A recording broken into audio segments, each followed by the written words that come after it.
मित्रांनो नमस्कार. स्टडी 7 या यूट्यूब चॅनलवर आपले पुन्हा स्वागत करत आहे आणि आजच्या व्हिडिओमध्ये शिष्यवृत्ती परीक्षा जे की 18 फेब्रुवारीला आता होणार आहे तर त्याच्याशी रिलेटेड बुद्धिमत्ता चाचणी या विषयावर आधारित आपण प्रश्न घेणार आहोत. मित्रांनो आजचे जे प्रश्न आहेत तर या आधी जे शिष्यवृत्तीचे पेपर झालेले आहेत तर त्यामधून हे घेतलेले आहे, त्यामुळे अतिशय हे महत्त्वाचे आहे.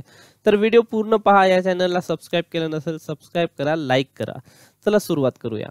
तर यामध्ये जो पहिला प्रश्न आहे तो आहे, शिवनेरी गड चढताना थकलेल्या राजूला रामने आधार दिला. या वाक्यात 4 अक्षरी शब्दापेक्षा 2 अक्षरी शब्द कितीने जास्त अगर कमी आहे? तर आपल्याला 4 अक्षरी आणि 3 अक्षरी शब्द काढायचे आहे. तर बघा हे आहे 4 अक्षरी, 1 हे 2, त्यानंतर हे जोडाक्षर जरी असले तरी हे 4च घ्यायचं, झाले 3. आणि त्यानंतर 2 अक्षरी जर म्हटलं तर हे 1, त्यानंतर हे 2. ठीक आहे. म्हणजे 4 अक्षरी किती आहे? 4 अक्षरी आहे, 4 अक्षरी किती आहे? 3 आहे. आणि 2 अक्षरी आहे 2. म्हणजे 4 अक्षरी संख्याची जी कमी आहे संख्या आहे हे या 2 अक्षरी च्या संख्यापेक्षा किती आहे? 1 ने कमी आहे. ठीक आहे. म्हणजे असं जे ऑप्शन आहे तर ऑप्शन क्रमांक 2 हे असेल याचं उत्तर. त्यानंतर इथं काही एक अक्षर मालिका दिलेली आहे आणि या अक्षर मालेत कोणती अक्षरे समान वेळा आलेली आहे? समान वेळा आलेली आहे. तर हे आपल्याला ऑप्शन वरून जर आपण काढलं तर सोपं जाईल. आता प बघू किती वेळा आला. 1 2 3, त्यानंतर 4 आणि 5 वेळा आला. प 5 वेळा. तर सगळे आपण इथे पण लिहून घेऊ प 5 वेळा. ओके. त्यानंतर ग पहा 1 2 3 4, म्हणजे हे 4 वेळा आलेला आहे. म्हणजे आपल्याला समान वेळा पाहिजे, म्हणजे हे आन्सर येणार नाही. त्यानंतर ख पहा 1 2 हे 3 वेळा आलेला आहे ख. ट जर म्हटलं तर 1 आणि हे 2 वेळा आलेला आहे, हे ट 2 वेळा. आता ड पहा 1 आणि 2, तर हे 2 वेळा. ठीक आहे. म्हणजे हे पण समान वेळा नाही, हे पण समान वेळा नाही, हे मात्र समान वेळा आहे. म्हणजे आन्सर ऑप्शन क्रमांक 3 असेल. त्यानंतरचा प्रश्न पहा, खालील संख्या मालिकेत 5 पूर्वी 3 आहे मात्र 5 नंतर 4 नाही. म्हणजे या 5 पूर्वी 3 पाहिजे परंतु इथे 4 नको. असे किती वेळा झालेला आहे? तर पहिले 3 शोधाचा, त्यानंतर 5 आलेला आहे का ते पाहायचं, किंवा मग 5 पण शोधू शकता. ठीक आहे. म्हणजे कोणताही एक अंक घेऊन शोधायचा आपण, किंवा हे असं 35 आणि 4 नको असं काहीतरी लक्षात ठेवायचं. ओके.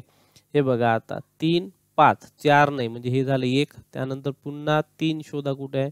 हे बघा इथे 3 आहे, 3 5 आणि इथे 3 आहे, म्हणजे हे झालं. त्यानंतर पुन्हा हे 3 घ्यावं लागेल. याच्यामध्ये 3 आलेला आहे परंतु पुन्हा घ्यायचा. 3 नंतर 5 इथे नाही. ओके. त्यानंतर इथे 3 नंतर 5 म्हणजे हे येईल, 4 नाही. त्यानंतर पुन्हा पहा 3 नंतर 5. ओके. त्यानंतर हे पुन्हा 3 घ्यावं लागते. बघा इथे 3 नंतर 5 आलेला आहे परंतु इथे 4 आहे म्हणून हे घेता येणार नाही. त्यानंतर 3 नंतर 5 आणि इथे 4 नाही, तर मग हे असं 5 वेळा झालेलं आहे. पुन्हा आपण एकदा इकडे बघू. 3 नंतर 5 पूर्वी 3 पाहिजे, किंवा 3 नंतर 5 असं आपल्याला म्हणता येते. 5 पूर्वी 3 आहे, इथे नाही आहे. ठीक आहे. त्यानंतर 5 पूर्वी 3 इथे आहे, 5 पूर्वी 3 आणि हे बघा हे एक सुटलं होतं आपलं. ठीक आहे. तर हे जरी 3 या 5 नंतर आलेला असेल, किंवा इथे 4 नको होता आपल्याला परंतु 3 पुन्हा आला, हे आपल्याला घ्यावं लागेल. तर आता मोजा 1 2 3 4 5 6. तर असं किती वेळा झालेलं आहे? तर 6 वेळा झालेला आहे. हे अगदी आपल्याला व्यवस्थित मोजावं लागते, नाहीतर हे चुकण्याची शक्यता असते. कारण इथे चुकू शकता तुम्ही. ठीक आहे. कारण इथे 5 पूर्वी 3 आणि 4 नाही, म्हणजे हे एक झालं. मग काय करतो आपण? हे 3 सोडून देतो. हे जर सोडलं तर मग एक सुटून जाते. समजलं? त्यानंतरचा प्रश्न आहे, गटात न बसणारे पद ओळखून त्याच्या पर्याय क्रमांकाचे वर्तुळ रंगवा. डोळा नयन हे समानार्थी शब्द आहे. हस्त पाणी म्हणजे हाताला म्हणतात. सूर्य भास्कर हे सूर्याला म्हणतात. गरीब आणि दिन, हे दिन म्हणजे दिवस होते. हे दिन आपल्याला असा पाहिजे होता, याला गरीब म्हणते. ठीक आहे. म्हणजे हे मॅच होत नाही. त्यानंतर इथे एक सिरीज दिलेली आहे, तर गटातनं बसणारी शोधायची आपल्याला.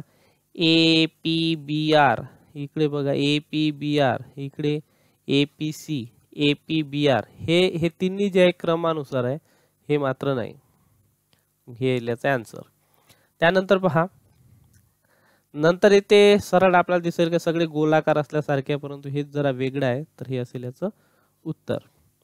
त्यानंतर इकडे 4, 17, 7, 12, तर इथे आपल्याला 1चा वर्ग अधिक 3, इथे 2चा वर्ग अधिक 3, इथे 3चा वर्ग अधिक 3, म्हणजे 9 आणि 3 12, 4 आणि 3 7, आणि हे 1 आणि 3 4. परंतु इथे 2चा वर्ग 4चा वर्ग जर केला तर 4 चूक 16, हे येणार नाही. ठीक आहे. त्यानंतर 3चा वर्ग 3 3 9 येणार नाही, 4 चूक नाहीच येणार, हे म्हणजे हे येणार याचे आन्सर. त्यानंतर इथे सिंपल दिला, या दोघाचा गुणाकार मधातली संख्या आहे, 4 2 8. ओके. त्यानंतर बे 1 बे पाहिजे होतं, 3 2 6, हे बरोबर आहे, तिन्ही मॅच झाली, हेच वेगळं आहे. त्यानंतरचा प्रश्न पहा, मालिकेतील संख्याच्या मांडणीत सूत्र लक्षात घेऊन प्रश्नचिन्हाच्या जागी येणारी संख्या पर्यायातून निवडायचं आहे. तर इथे 53 आणि इथे 61 आलेले आहे, म्हणजे इथे यांनी टाकलेलं आहे, यामध्ये 7 आणि 1 8 ऍड केले, इथे प्लस ऍड केले, इथे प्लस 7 केले. त्यानंतर आता इथे प्लस 14 केले. ठीक आहे. आता इथे किती ऍड करावं लागेल, आता 7 8 14, हे कोणती सिरीज आहे, तर लक्षात घ्या, हे जे दोन संख्या याचीच बेरीज आहे. 5 आणि 3 8, याच्यात अधिक केली, 6 आणि 1 7 अधिक केली, 6 अधिक 8 14 झाले, अधिक केली, म्हणून इथं 8 आणि 2 10, इथे 10 इथे अधिक करावं लागेल, म्हणजे हे होणार आहे 92, ऑप्शन 1. त्यानंतर इकडे बघा, आता यामध्ये अधिक 2 केले, यामध्ये अधिक 3 केले, यामध्ये अधिक 5 केले, त्यानंतर अधिक 7 केले, त्यानंतर इथे बघा आता किती केले, इथे अधिक 11 केले. तर इथे अधिक किती करावं लागेल, तर हे जर बघितलं तर सर्व मूळ संख्या आहेत, मग इथे 11 नंतर जी 13 येईल, म्हणजे हे येणार मग 43. ठीक आहे. आन्सर ऑप्शन क्रमांक 2. तर मित्रांनो, अशा पद्धतीने आपण भरपूर प्रश्न या चॅनलवर घेत असतो. याआधी मी शिष्यवृत्तीशी रिलेटेड भरपूर प्रश्न घेतलेले आहेत, सराव प्रश्न आहे, काही पेपर आहेत, हे पण तुम्ही बघून घ्या, म्हणजे तुम्हाला निश्चितच फायदा होईल. पुन्हा एकदा या चॅनलला सबस्क्राईब केलं नसेल तर सबस्क्राईब करा. व्हिडिओ बघितल्याबद्दल धन्यवाद.